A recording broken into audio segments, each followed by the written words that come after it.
polysaccharides have been shown to, in scientific literature for the past 45 years, to stimulate certain cells in the immune system. And those cells in the immune system that they stimulate are actually natural killers, macrophage, CD8, and T helper 1 cells.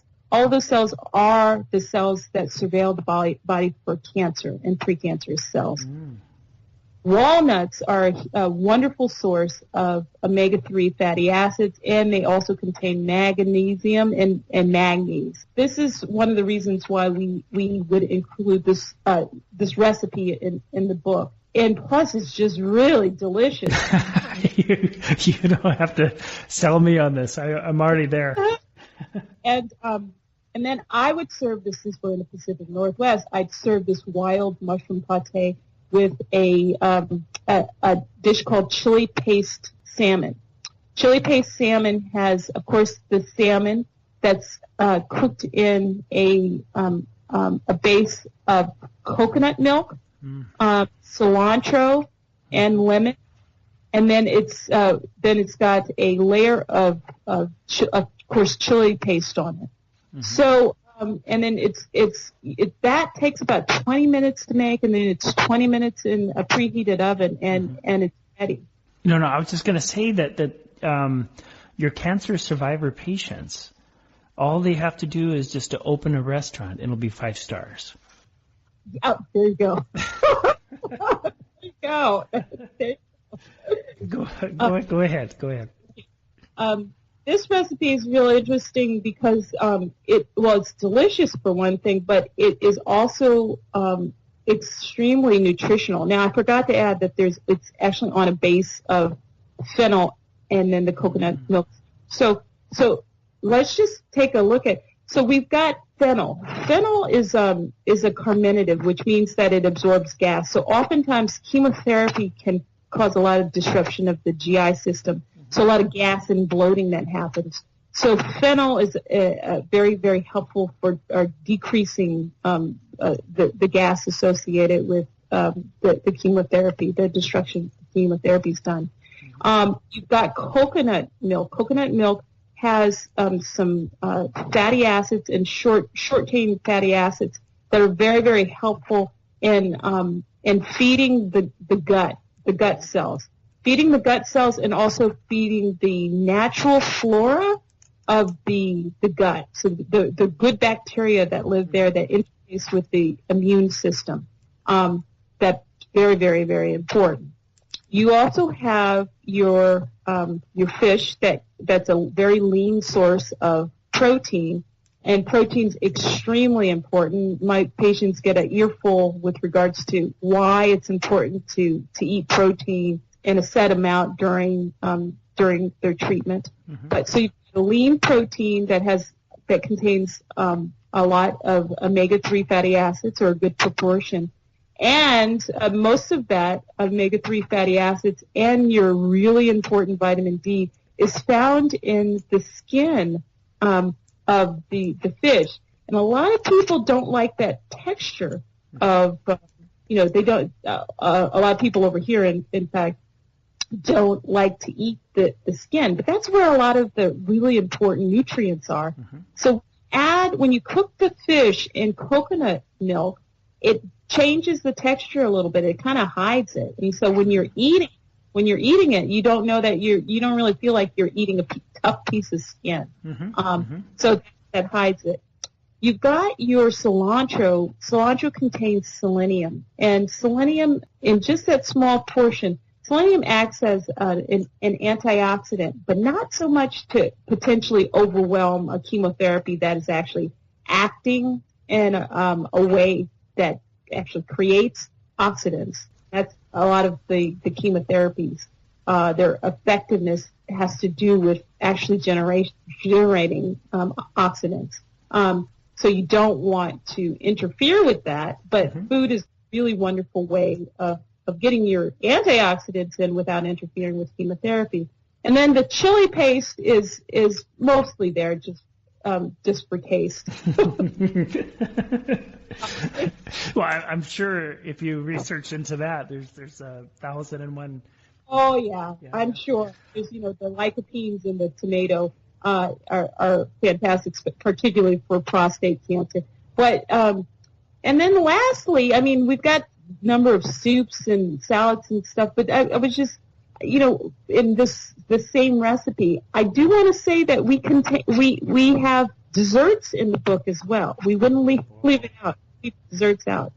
And in fact, I initially wanted to name the book "When Chocolate Is Not Enough," but the publisher didn't think that was such a good idea. But we did some desserts that had some kind of form of chocolate in them. So there's a couple of recipes that actually use real chocolate, but the sweetener is not, refined white sugar. So I would, if it was me, I think round out that menu that I was just talking to you about off with some dried figs dipped in chocolate that has orange peel and turmeric. Of course, we've got our figs, and figs have a wonderful source, especially dried figs have a wonderful source of fiber in them. So very good for helping to move the stools and keeping the gut nice and healthy. Mm-hmm. They've also got a lot of micronutrients as well. Chocolate in small amounts, particularly dark chocolate, we know is very helpful with maintaining the blood pressure, cardiovascular system, just a small amount. And also it's kind of got some nutrients in it that kind of make us feel good. We've also there's some research that's been done on elements within the citrus family, so oranges and lemons and limes that look to be fairly promising, but more data needs to be done on that. But we've included a little bit of the orange peel for taste, and then our wonderful, wonderful turmeric. So turmeric contains it's a spice mainly used in India, but it's actually getting widespread use here in the United States because of the research that's behind it as an anti-inflammatory, and then also its anti-cancer effects, particularly with the liver. And so we add a little bit of this turmeric, and one who uses turmeric a lot might say, oh my gosh, I would never thought of adding turmeric to chocolate, because normally you'd add turmeric as a spice to either fish or chicken or such. But you can add it to chocolate too, and it gives the chocolate a little added anti-inflammatory boost, and it actually tastes very, very good. Yeah, like spicy chocolate. Yeah, but it's very subtle. It's very subtle. You don't add too much. Wow. Yeah, so there's just some recipes that we have in the book. Okay, and do you find yourself preparing a lot of these for yourself and your family? Funny thing is that yes, a lot of these recipes we took from our own recipes and we altered them. Okay. Not that we were using margarine or something else that might not have been the healthiest. It was just that because we know the no sugar, the no dairy, the no, the things that we cut out, we had to alter them. Now, funny you should ask about our family using. We have Susan is she's of Jewish ancestry and I'm African American, and we included our family recipes in the book because we also wanted to make sure that people had comfort food. So comfort food that was still made to be delicious. So for that reason, we do have a macaroni and cheese, believe it or not, even in a gluten-free, dairy-free book. Okay. How did you manage that by chance?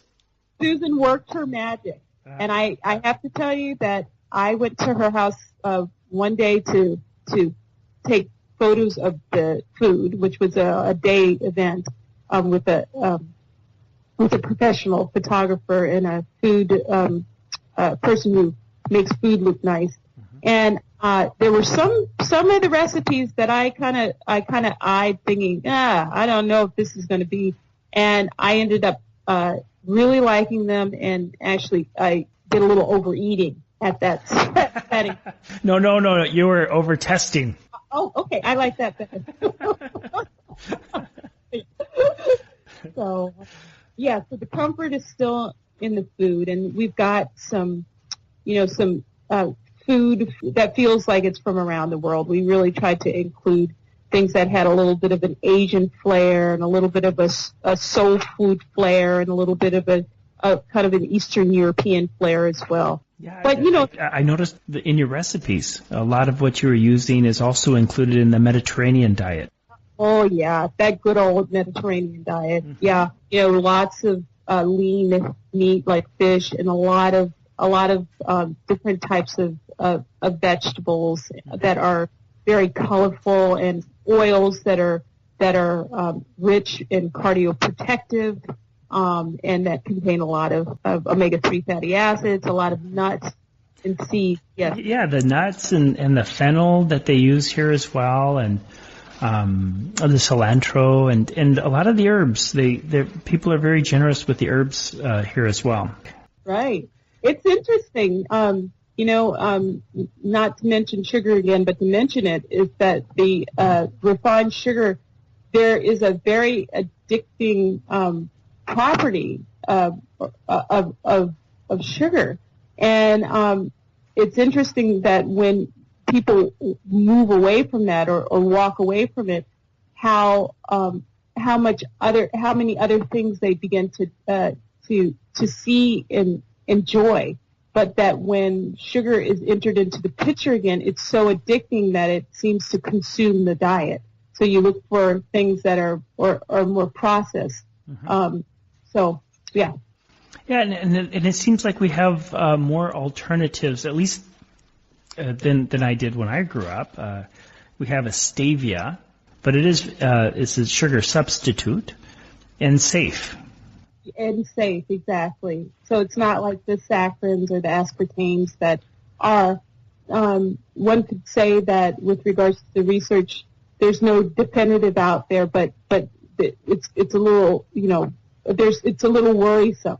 Mm-hmm. But yeah, is not we can taste it, but the body does not process it as sugar, so it doesn't increase the glycemic index or cause insulin surges. Yeah. A double win.